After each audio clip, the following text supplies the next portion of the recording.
Right, United Arab Emirates ను ధ్వంసం చేయాలని కంకణం కట్టుకున్నది ఇరాన్. వరుస దాడులు చేస్తోంది. 7 ఎమిరేట్స్ లో ఒకటైన రస్ అల్ ఖమైమ్ పై అటాక్స్ చేస్తుంది. ఇది దుబాయ్ కు ఉత్తరంగా ఉంటుంది. సాహస యాత్రలకు పర్యాటకానికి పెట్టింది పేరు. ఇరాన్ నుంచి దూసుకొచ్చిన మిసైళ్లు అక్కడ విధ్వంసం సృష్టిస్తున్నాయి. మనం క్లియర్ కట్ గా స్క్రీన్ పై చూడవచ్చు. ఇక ఎక్కడా కూడా ఇరాన్ ఉపేక్షించే పరిస్థితి అయితే కనిపించట్లేదు. విధ్వంసం దిశగా ఇరాన్ అడుగులు వేస్తుంది. యుఏఈపై ఇరాన్ భీకర దాడులకు పాల్పడుతుంది. ఇప్పటికే దుబాయ్, అబుదాబిపై వరుస అటాక్స్ చేస్తోంది ఇరాన్. సో మొత్తంగా విధ్వంసానికే ఇరాన్ పూనుకున్నట్లుగా అంతర్జాతీయ విశ్లేషకులు అయితే చెప్తున్న పరిస్థితి. సో క్లియర్ కట్ గా మనం స్క్రీన్ పై చూడవచ్చు. సో ఎక్కడైతే రస్ అలై ఖైమాను టార్గెట్ చేసింది ఇరాన్, సో ఇక్కడ ఎక్కువగా సాహసికులు, పర్యాటకులు వస్తూ ఉంటారు. సో పర్యాటక ప్రాంతాలను కూడా లక్ష్యంగా చేసుకుంది.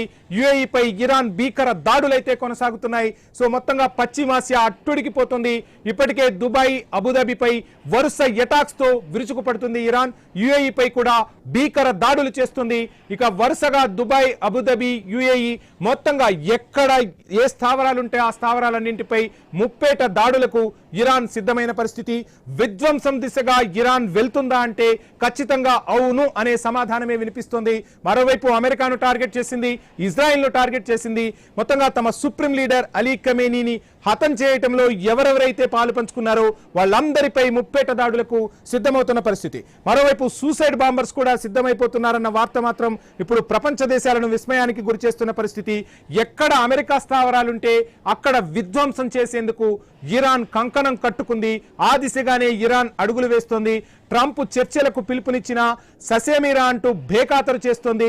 ట్రంప్ చర్యలను, ట్రంప్ మాటలను తుత్తునియలు చేస్తూ ఇరాన్ ముందుకు సాగుతున్న పరిస్థితి అయితే ప్రస్తుతం కనిపిస్తోంది. సో ప్రపంచం మరో యుద్ధం ముంగిట ఉందా అంటే ప్రస్తుతం అవునన్న సమాధానమే వినిపిస్తుంది.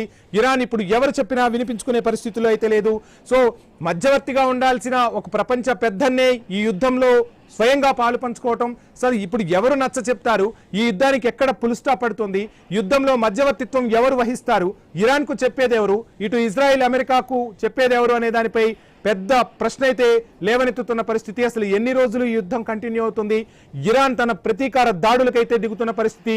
మరోవైపు ఇరాన్ పై వరుసగా ఇజ్రాయిల్, అటు అమెరికా కూడా దాడులు చేస్తున్నాయి. సో దాడులు జరుగుతున్నా ఇరాన్ మాత్రం ఎక్కడా వెనకడుగు వేయట్లేదు. సో లక్ష్యాలను గురిపెట్టి మరీ కొట్టేందుకు ఇరాన్ సిద్ధమవుతున్న పరిస్థితి.